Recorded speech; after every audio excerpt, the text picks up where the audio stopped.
Bonjour à tous et bienvenue sur cette chaîne. Avant de commencer, n'oublie pas de t'abonner et d'activer la cloche des notifications pour ne rater aucune de nos revues. Donc dans cet épisode 42, beaucoup de larmes ont coulé en commençant par Kyra qui nous révèle enfin la vraie raison de sa présence à Dakar. Donc ce serait pour retrouver son grand frère. Beaucoup d'entre vous ont déjà fait le rapprochement avec Jules César. Certains disent qu'il y a une vraie ressemblance entre Kyra et Maître Jumpy. Et vous n'avez pas tort, il y a effectivement une vraie ressemblance entre ces deux-là. Ces deux-là auraient donc le même père mais pas la même mère. Kyra n'a pas arrêté d'insister sur le fait que son grand frère partageait le même père qu'elle. Donc ils auraient le même père mais pas la même mère. Donc pourquoi pas Maître Jumpy pourrait bel et bien être le grand frère de Kyra. Si cette histoire s'avérait, s'il s'avérait qu'ils avaient le même sang, les problèmes de Kyra seraient terminés parce que Maître Jumpy s'assurerait que tous ceux qui lui ont fait du mal iraient derrière les barreaux. Kyra a tellement souffert à son arrivée à Dakar, elle a subi tellement de violences morales, tellement de violences physiques, notamment par Jules César, mais toutes ces atrocités ne l'ont pas découragée pour autant, comme quoi quand on a un but fixe dans la vie, rien ne peut nous empêcher de l'accomplir. Elle aurait pu lâcher l'affaire en se disant que de toute façon Dakar c'est trop grand, elle ne pourra jamais retrouver son grand frère, elle est toute seule, mais elle a décidé de prendre les choses en main, d'intégrer la brigade des femmes et surtout de s'allier avec des femmes qui ont la même vision qu'elle. Donc faire en sorte que justice soit faite. J'aime beaucoup Kyra, j'adore son accent, j'adore quand elle parle français et j'aime beaucoup son amitié avec Marley.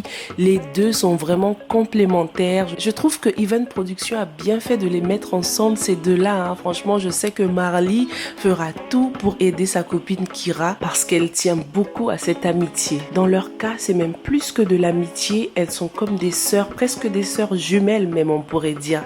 En décidant de ne pas retourner dans son pays et en intégrant la brigade des femmes, Kyra a retrouvé non seulement des amis sur qui elle peut compter, mais une véritable famille. Donc que va-t-il se passer quand elle va retrouver son grand frère? Est-ce qu'elle va retourner dans son pays avec lui? Est-ce qu'elle va décider de rester au Sénégal pour de bon?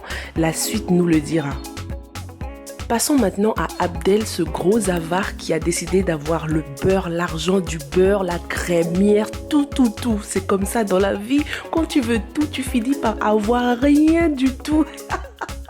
En lisant le testament de Jeanne, donc on découvre que Jeanne ne lui a rien légué. Au contraire, elle a décidé de léguer tous ses biens à son enfant, sa sœur et à sa meilleure amie, ce qui est tout à fait normal. Les taux se resserrent pour Abdel. Lui qui voulait se débarrasser de Jeanne afin de pouvoir posséder tous ses biens, finira par ne rien toucher du tout, même pas 1 centime.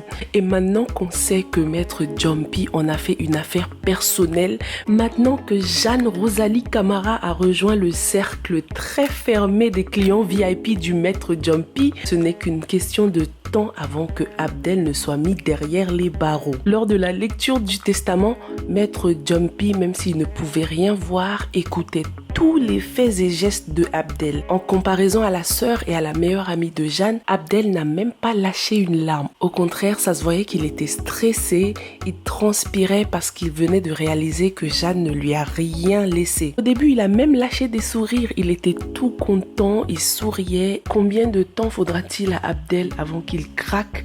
Parce que mine de rien, on sait très bien que Jeanne l'a toujours considéré comme un lâche et un vaurien. Donc Abdel, prépare-toi à passer le restant de tes jours en prison dans la même cellule que Jules César.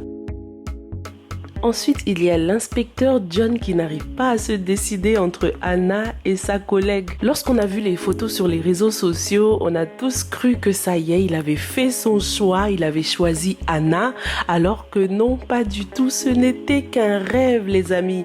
Alors, est-ce que tu étais déçu? Moi aussi, j'étais très déçue là. Maître John, allez, fais ton choix. Maître John arrivera-t-il à faire son choix? C'est vrai qu'elles sont toutes les deux très belles, ces femmes. Avec Aïcha, je sais pas, c'était un peu trop soudain, il a commencé à l'appeler son amour, son caramel au chocolat, tout ça.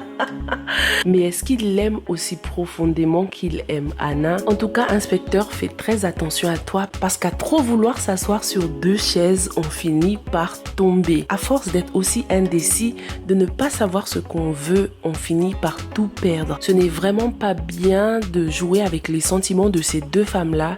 Donc l'inspecteur va même jusqu'à rêver que ces 2 femmes se battent pour lui. Ça rabaisse un peu les femmes, ça ternit un peu leur image, alors qu'on sait très bien que le but de cette série, c'est de mettre les femmes en exergue. L'inspecteur beau gosse finira par rester célibataire s'il continue comme ça. Et voilà, c'est déjà la fin de cette vidéo. N'hésite pas à t'abonner comme je l'ai dit au départ. Active la cloche des notifications aussi. Et n'hésite pas à me suivre sur mes réseaux sociaux, notamment sur Instagram, parce que c'est là-bas que je suis plus active. Je te souhaite de passer une agréable journée. Bientôt le week-end aussi pour certaines personnes. Alors je te souhaite un bon week-end. On se retrouve à la prochaine. Bye!